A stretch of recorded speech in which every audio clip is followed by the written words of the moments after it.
could not sleep. I mean, I was coughing, coughing, coughing, and it was like deep coughing.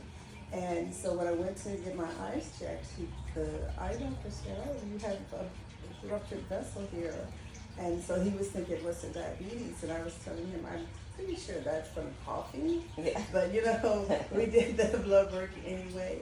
But I told him, you know what, I can't do this. I cannot do this.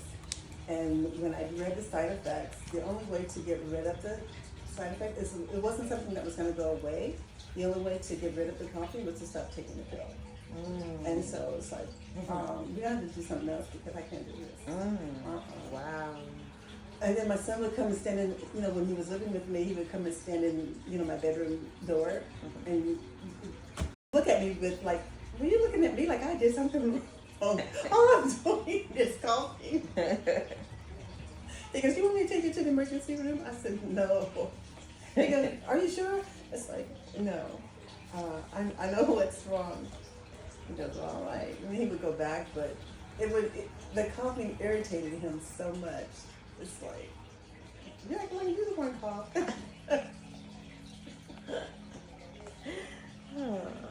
But yes, and it took about 3 to 4 weeks for the cough to dissipate after I stopped taking the pill. Wow. And what I have discovered is you have to be aware of what is going on with your body, Yes, and ma'am. how it functions, Yes, ma'am. and what you can and cannot, tolerate. Yep. And don't, allow the doctors to just give you something. Yep. And after she gave me that pill, she left. She went on to do something else, and I got a new doctor. And then he decided that he was going to make changes to the blood pressure medication also. And I didn't know this guy. And so I got a message on my phone saying that, oh, we're giving you this new medication, blah, blah, blah, blah. I'm like, what the hell? And so I immediately called the nursing, the call center, and I said, what in the world?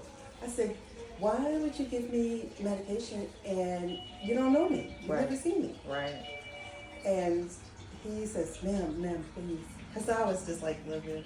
But I said, just schedule me an appointment with the doctor. I will see him.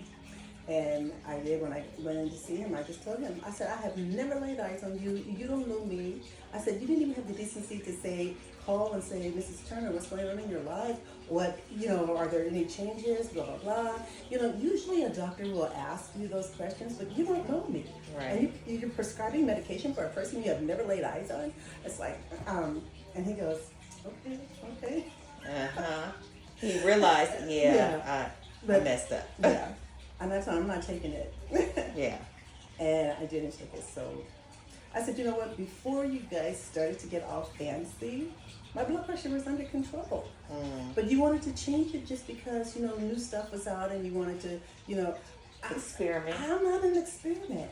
And so, let's do what I was doing when my blood pressure was under control. That's right. And then we'll leave the rest up to God. That's right. That's right. I tell you. And he's like, oh wow, how did I get this lady? But see, they don't like to see people coming that know how to advocate for themselves. You have to be your own advocate. Yeah. You have to. Yeah. Yeah. I learned our bodies speak long before doctors listen. So we have to know what it's saying. Yeah. Yeah, you have to pay attention to yourself.